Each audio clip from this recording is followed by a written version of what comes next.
Hey friends! Yes, I have just sold out to those evil, casual simcade racing game developers. Gran Turismo was a game that I originally played all the way back in 1998. As well as showcasing my age, it was also the very first time that I ever sat in front of my tiny CRT TV and said to myself, "Whoa, this looks exactly like real life!" Now, because Gran Turismo 7 is being touted as the 25th anniversary celebratory edition, celebrating the original Gran Turismo coming out all the way in late, I believe, 1997, I couldn't help myself. The nostalgia overwhelmed me. So for the first time in over 20 years, I have a PS5 on order. The original PlayStation was the last console I ever owned before I became a PC Master Race boy, but I'm getting a PS5 just for this occasion. I've got all the capture cards and assorted hardware on the way. This is no cheap endeavor, by the way, but I'm willing and dedicated to sharing this experience with you guys. So make sure you catch those Gran Turismo 7 videos that we have coming up. Make sure to smash that subscribe and... It's a bit of an influencer cliche, just do whatever you want, but we will be having Gran Turismo 7 videos in the near future. Today, we're taking a look at the brand new Gran Turismo 7 State of Play video released by PlayStation, Sony, Polyphony, the powers that be, essentially. And this is the most revelatory of all the gameplay videos and trailers that we've had so far, and it has a bunch of awesome tidbits for us to break down and talk about. Now bear in mind, this is sort of like the return of the prodigal son. I'm coming back to this series after a period of close to 20 years, so it'll be very interesting to see as a more, let's say, thoroughbred sim racer these days, returning to the more simcadey casual sphere, to see how that kind of strikes me. If you want a video from somebody who's embedded and ingrained in the Gran Turismo ecosystem and can run you through all the little ins and outs, make sure to check the card above to see the video by my friend Steve, also known as Super GT, who's already done a really great breakdown. And now, let's get to analyzing. Almost forgot. What do you think of my shirt? Get yours down below and become a buff boy too. Right, alcohol reference and use of tobacco. Not sure what that has to do with racing, but here we go. I thought that would warn us away from alcohol, but maybe that's passé now. So we open up with a pretty interesting smorgasbord of footage, just kind of showcasing all the different locations and different types of cars that they're going to have. Seems like there's a pretty hard focus on road cars, as there was in old Gran Turismo, something I'm very happy about, having driven almost solely GT3s and open wheelers for the last couple of years as a proper sim racer. So we've got a couple of really cool tracks like Daytona Focus there, Brands Hatch, and I'm sure we'll explore those in depth as the trailer goes on. It opens up with Yamauchi-san essentially explaining to us that the goal of GT7 is to bring people into car culture proper. If they're casuals, if they've never been exposed to car culture before, it aims to make them fall in love with it, much like we have over time. So here we have Interlagos with what looks to be a GT3 race of all different vintages racing together. So what we're focused on appears to be an Audi R8 LMS racing against a Ford GT GT3 and a McLaren 650S. A bit strange given the R8 is brand new, the 650S has been deprecated for a few years now in favor of the 720S, but it looks like rather than realism, we're aiming to really just mash the classes together and just create a variety of different cars that people can race in the one sort of lobby. So here we have the collection of different manufacturers that will be represented in Gran Turismo. I won't go over them all one by one, that'll take ages, but you can get a good feel for it yourself. Lewis Hamilton, I didn't realize he had his own car brand, but here we go, I guess I've got to do a bit more reading up. So here they write over 400 types of cars, but I think what they mean is over 400 cars. If they had over 400 types, I think that might be more than there is in existence, so that might just be a little typo. Okay, here's where we get into the good stuff, the different racing tracks. Here we've got Continental Europe. Now bear in mind, I'm not going to go through all the tracks one by one because that would take forever. There are more dots than there are actual tracks being shown. So whereas you can see, let's say, the Nürburgring, it's almost like they know what channel they're on. We have right next to that an unspecified, unlabeled dot. What could that be in the very east of Belgium? Could it be a little known small track called Spa-Francorchamps by chance? And extrapolate this all over the map of Europe. I mean, you can basically, do your best Google Mapsing, get to grips with your geographical knowledge and do some snooping and investigating and fill out this list for yourself. Same thing here in Japan. You can kind of just barely make out what they have listed over these over this text here. But the usual candidates, Scuba, we have Suzuka, Fuji for the real ones, and a couple of the not so real ones around there as well. Oh, and Australia just casually thrown in. That's the representation we get in the world, guys. Just kind of thrown in to a little bracket, a little picture in the bottom left of the screen. Welcome to my life. Same thing again in the US. We got Willow Springs. Where am I? Laguna Seca. 2 of the coolest racetracks, and of course Daytona International, a couple of other unspecified dots. They're essentially talking about more tracks and cars being added in future updates, which is kind of what you would expect in this day and age. Here we have the world map. Essentially, the hub screen functions as your main menu. Very classic GT inspiration here. The entire thing is centered around the new cafe concept, which is something that we'll explore when we get to the cafe section. It's very interesting, very much paying homage to car culture in general. It's not so much a technical benefit, more like more of an educational one. Think of it as like the encyclopedia portion of Gran Turismo 7. So here we have the scenes, aka photo section, where you can line your cars up in any possible configuration or scenario you can imagine and take some crazy snapshots in true GT style. Here we have the mission races. Here we have the showcase. We have the ubiquitous license tests returning again. I can't wait for these. I'm one of those guys that had to get gold for everything, so I'm sure many dozens of hours will be spent on this. Here in the Coliseum, we have the world circuits, I believe. The garage is the garage, believe it or not. Cafe we have covered. Down here is, of course, the famous tuning shop. What would Gran Turismo be without you buying a horrifically underpowered Civic and then turning into some dragster beast that just cannot handle its power whatsoever? I mean, truly, the inner 9-year-old in me is loving this right now. And over here we have Brand Central. This is essentially where you buy all cars created after 2001, so essentially your new car dealership. I don't really know why they made it look like a luxury villa or like some governmental building, but apparently new cars are luxurious now. The used car dealership down here, where I intend to be spending all of my time as per 20 years ago. Not only because I'm poor, but because I like the cars within. We'll get into more detail into that section when it comes up in the trailer. Down here we have, I think that's custom races. And over here is the legendary cars. These are the ones that have sent tremors throughout the automotive space over the centuries since the car's been invented. These are basically the timeless pieces that everybody wants to own, but very likely won't have the money to for a very long time until very much grinding in the Gran Turismo campaign is completed. And down here, of course, last but not least, we have multiplayer. This would appear to be the opening screen as soon as we begin the game, something a lot of us will be experiencing in a couple of weeks. Begin with 20 credits. A fine smorgasbord of absolute beasts here. The Integra is okay. I've seen a few of them. No, I can't afford it. Can't afford the Integra. It's got to be some horrific front-wheel drive thing. All right, here we go. Apparently, we're going to buy the Toyota Aqua S11. It's all part of the Gran Turismo experience. You start with this, take it to like one of the Sunday Cups, and then just hot up the living crap out of it until it can barely manage its power through understeer. So, looks really nice. Graphics quite impressive here. I wonder if ray tracing is playing a part in these menu sequences. And there we go. There's the Sunday Cup. Man, that's a blast from the past. So there appear to be collector points here too. I don't really know exactly what they refer to other than that this is a mechanic that's a part of the new cafe.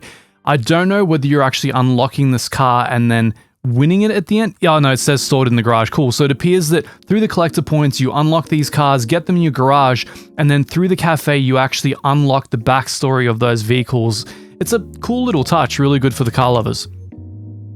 So here we go. This is the Gran Turismo cafe now, seemingly rendered in fairly loving detail. So we've got the menu book there, which is what we were talking about before. It seems like you grind up the collector points, unlock the cars in question. 911 Turbo 81. Yes, it's going to get good. And the idea is that you essentially get the history of the car. The Sabine Schmitz curve. Oh man, this game, it speaks to me. It knows. Porsche Cup at the Nürburgring Nordschleife. This game is currently speaking to my soul directly in. It's looking right into my essence. Oh, the MX-5. What a way to open up. So one thing that they mention here is that sometimes the people who actually design the cars will speak to you about their creations. It seems like Polyphony have really cashed up over time and they've paid some big bucks to get some of the car creators to really fill you in on the ethos behind creating some of these models. It looks to be a real ode to the whole history of motorsport. Very cool. You can really feel the passion from Polyphony about this, and I can respect that. I mean, Gran Turismo is one of the reasons that many of us are into this biz. And the 86 Hachiroku. It's oozing the culture, it's oozing the history and the pedigree. And we actually get some more upmarket cars here. This is Brand Central. This is essentially the new shopping mall for vehicles. As you can see, we have a fine assortment of cars here, Focus RS, Mustang, all sorts of different things. It seems like they're not, it seems like all of the manufacturers are centralized in this one location, so you have to go hunting between them anymore like you did in, was it the GT4 days, I think? That could be the last one I played. And you get a nice little history as well. So there's a museum for each manufacturer where you can learn about the history of the brand. Again, very much an anniversary title, this, very nostalgic in its approach. And here is where I intend to spend all of my time, the used car dealership. I mean, look at this assortment. Look at these absolute beasts. Look, oh my God, look at what we have here. Of course, the hairdresser mobile in the flesh, the one and only. Carmighty. Let's do it.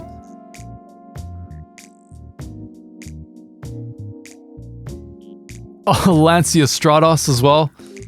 They've really jammed the works in there, haven't they? The Testarossa, the Need for Speed 1 car, as many of us know it, and of course, my heart and soul, the 22B, the car of cars. The car I wish I bought when it was only $80,000 here in Australia. I think now one sold north of $500,000. And this is something that they're reflecting here in GT7. As you can see, $100,000 for the R32. So they're very much paying homage to the fact that these cars are highly sought after these days. I can assure you in the Gran Turismo 1 days when they were virtually brand new, not so much the case. They're quite affordable. And of course, this is the legendary car museum, and just feast your eyes. Brilliant stuff. Looks like a Shelby Cobra over there.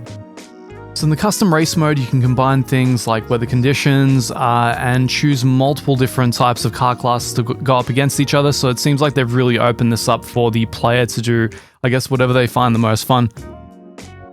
And of course, here is what we want. Here is where we're at. Here are the first 30 hours of gameplay. If you're OCD like me, you will not leave the license center until you've gotten gold across the board and you've begun the game with some of the best vehicles in the game. So as you can see, this guy's absolutely mashed this license test. He's completely annihilated it. Whether or not I'll be playing this with a controller or a wheel is yet to be seen. I don't know. But I hope it's easier with the controller than it used to be. Now we have mission races. So what we can see so far appears to be a regular drag race. I don't know if drag is a separate category unto itself or whether it kind of falls under the umbrella of mission races. You can see little strip over there. Trying to understand. Okay, so you've fallen behind. It's basically showing you how far back you are to your opponents. Interesting. Interesting system. Takes me back to the old Need for Speed games. And drifting through Scuba. That's what an 86 is best used for. Here you can feast your eyes on a couple of the different race circuits available in the game. We have 34 different courses with a multitude of different layouts, so just a combination of all the fictional ones that you know and love, like Trial Mountain, High Speed Ring. I think I even recall some of these from back in the day, like Deep Forest Raceway, along with some real ones like basically Red Bull Ring, Daytona, Laguna Seca, ones that are, let's say, more sim racery people like myself will tend to appreciate more. And here's a big one for me, split screen co-op. I have not played this in decades. Everything has always been online and very stringent and stingy. Now I can just like hook this up in the living room with my housemate and just go hacks, and hopefully it maintains the 60 FPS frame rate. One thing I should talk about here is one of the things that's disappointing to me and possibly also to you is that this game does not have any plans to support 120 FPS or 120 Hertz, which is very strange because many TVs are coming out onto the market now, 4K ones that have 120 Hertz support, like my LG OLED here. One of the reasons I got it for sim racing in the first place. Given that it's made for a next-gen console, it's a very strange omission, especially when maybe those of us in the PC space are aiming to keep our FPS above 100 FPS at the very minimum. Having to play at 60 FPS locked is kind of a strange regression, you know, but it is what it is. I have to acclimate myself to console space. One thing, now that I've opportunistically locked it on this frame, take a look at those tire models. Take a look at the weight that it's pushing onto the outside. Does that look like they might actually be visually modeling a little bit of tire flex there? One can't help but hope. I'm an optimist at heart, you see. Here we see a multiplayer lobby by the looks of it. A lot of people on the side there with absolutely perfect driver and safety ratings, which is quite impressive. Almost feels doctored to me, but what do I know? An astoundingly cerebrally engaging conversation taking place here on the left, the likes of which you're likely to see if you're in a continental Europe lobby. Hello, hi all, nice to meet you, hey, sure, thanks. Why not? So this is now taking a look at sport mode, which is the squiggly top right icon in the home menu screen. Basically, this is the quote-unquote hardcore racing mode, the mode that most represents the last game, the mode that you're probably going to be seeing Super GT spend the majority of his time on. Now, a quick section on the visuals. This is where they basically wax lyrical about the new edition of ray tracing. From what I understand, ray tracing is only applied during the actual replays. This actually looks like a lower frame rate, even to me watching this right now. It looks like they might have knocked it down to 30 FPS and are using additional motion blur just to kind of make all of these crazy reflections happen. From what I understand, the actual driving mode does not have ray tracing, unless you want to turn it on and drive at half the frame rate, which, let's face it, we probably don't want to do so much. It's going to be amazing in these kind of shots when you're hooking up photos, when you're trying to create wallpapers, when you're trying to do your sim racing or racing game photography, as it were. I mean, you can see the cars look absolutely stellar, but in motion, it's going to be a slightly different story.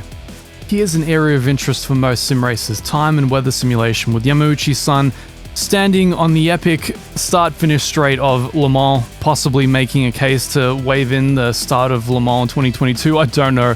But one of the big talks about Gran Turismo 7 is that they're going to have accurate meteorological data, which means that they've put a lot of work into the cloud simulation, the way the clouds form, the way they would actually form at the altitudes that they would form in different parts of the world, the way that starry skies are lit, where you see planets, the orientation of constellations. It's one of those little touches. I don't know if it's something that you're likely to appreciate while you're in the midst of a, head-to-head race, but seeing the difference that it can create in different parts of the world might allow the game to visually distinguish different areas much more from each other. As you can see by these shots, some very, very impressive looking stuff.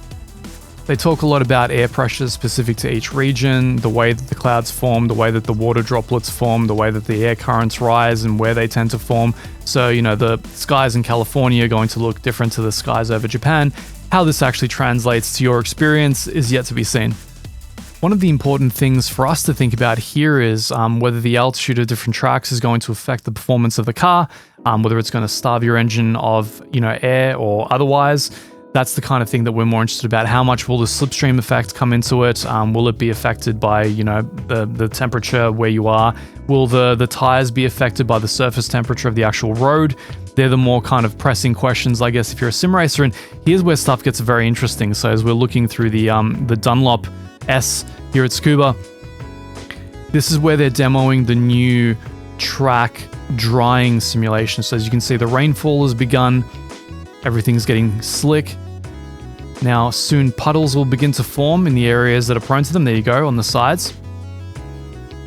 Now what's interesting here is, they've obviously taken a cue from, let's say, ACC or Project Cars. Once it begins to dry, you're going to notice the racing line is going to dry while the rest stays wet. Now, I was wondering whether this was pre-programmed or whether it was dynamic, but you can see as the cars move over that line, it seems to be getting drier as each car moves over. You can almost see each car taking a bit of the slickness with them. So this could actually be a dynamic simulation. Stay tuned. It is just conjecture for now, but I would love to see something like that. The next one, of course, is the rain cloud radar. I don't know how necessary something like that is, but it's very cool. I don't know how much you're going to be able to look at that when in the thick of a race here at the Red Bull Ring. But it's a cool little feature. It's a cool little addition, that's for sure. It does make you wonder, is it preempting whether you're about to run into patches of greater rain? Maybe somewhere like the Nürburgring, that's a massive 20+ kilometer track, where you have to worry about part of it being dry while another part of it's wet. I mean, that is ultimately something I would love to see in simulation, something that finally encapsulates the feeling of driving endurance racing at the Nürburgring for real, because drivers always talk about, when the other driver comes in and there's a driver swap in the pits, the guy coming out has to tell the guy going in, hey, look out at Adenauer Forst or Mutkurve, basically there's like a puddle on the outside or there's like an oil slick, and they have to keep that in mind as they race, because everywhere else might be exactly as they expect it, but if they misjudge that one turn where there's like a slick spot on the inside or there's a puddle and they aquaplane, that can be the end of their race. Would love to see more of that in racing games. Finally, the section that makes us sim racers absolutely splush, the car physics. Now, some of the things they begin by talking about is Gran Turismo having, 25 years in its pedigree and its physics engine. Sure, it's never really been a front runner in terms of realism, but it seems like they've pushed a couple of things here. Now, pay special attention to the tires as they're put through these different loads as I talk about all this stuff. You may notice some new elements to at least the visual simulation that we haven't had in the past. One of the things that they're adding is haptic feedback to the controller, so things like understeer are going to be felt a lot more profoundly. I hope things such as locking the brakes. You can see quite an intense aerodynamic model there. I mean, if that's actually going into the physics engine, there might be some very impressive stuff happening under the hood here in Gran Turismo. Maybe in full sport mode, we might actually see something to begin rivaling, let's say, simulations of the vintage of maybe the original Assetto Corsa. Possibly in some ways better, because, and I'm waiting for this to actually jump, take a look at those tires. What does it look like they're doing over those curbs? Look at that. It seems like we finally have tire flex here in Gran Turismo. Look at that. Look at it pudge under braking. I mean, if that's in the physics model and not just in the visual model, oh man, look at the way that ABS worked. They're starting to win me over here. I don't know if it's really going to compete with, let's say, iRacing or R-Factor, but, they're making some strides, and obviously they have to straddle the line of still being appealing to the casuals who are going to play with the controller, which I might actually end up being one. I'm kind of curious how it's going to feel on the controller, but it also has to apply to people on wheels who are doing the sweaty online racing like Super GT, and hopefully myself in time if I manage to get my wheel working. But that's a very exciting section. This section here is essentially going over the quality of the sound effects. Unfortunately, I can't play them for you for copyright reasons. YouTube loves to flag things like this. But one of the things they talk about is 3D audio. I imagine they use some kind of a spatial imaging sort of thing, so when you have headphones on, you can place the location of cars around yourself. Fairly common in modern day video games. Cool technology that I do like myself. I don't think Gran Turismo has ever really been a frontrunner in terms of vehicle sounds. That's always been the domain of the Dirt Rally series and now Assetto Corsa Competizione, of course Race Room too, but at least they're making some strides forward to make things a little bit more engaging, because you would love to have an equally immersive sound engine to go with these amazing visuals. Now here's the big one for the old JDM boys like me, the tuning and car customization workshop. This is where all the fun stuff happens. Turbo upgrades, intercooler upgrades, better brake pads, better suspension. Apparently they've added 60 different types of items that you can upgrade per car. Now I'm sure it's going to vary on the car itself and how much customizability it would actually have in real life, but all kinds of things. You see camshafts, bore up, pistons, pretty much the works. And seems to be segmented up based on how hardcore you're going, from the simple sports all the way up to extreme. Opening you up to essentially tune the car as you would in a proper sim racer, it would appear. You can actually change the ECU so it becomes tunable. So I do have to give some respect to Gran Turismo. As much as it appeals to the casuals, and what they're doing here is showcasing the speed of the Beetle after it's actually been, souped up, versus the stock one that can barely work its way through the gear range.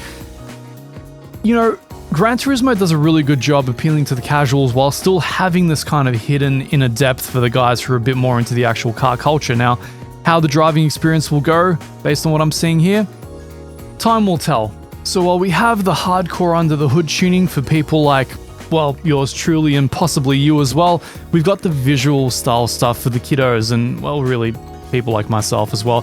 One thing that I'm curious about is, as you adjust elements of the body kit, does the aerodynamic map actually change? Because that aero map they showed us earlier was actually quite intensive looking, and surely changing a wing on that will have to alter the aero profile. Now I'm curious if these are just cosmetic changes or if it kind of ties into... Wow, I'm kind of actually impressed by some of this. So you can actually add the roll cage in bits. I'm curious whether that increases chassis rigidity, whether that changes cornering performance, whether it actually increases the weight of the car.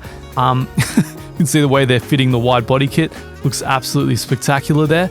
But I hope that has some kind of a performance impact, isn't purely just a visual thing. I know the wide body kits in the in the past iterations of the game have had an effect.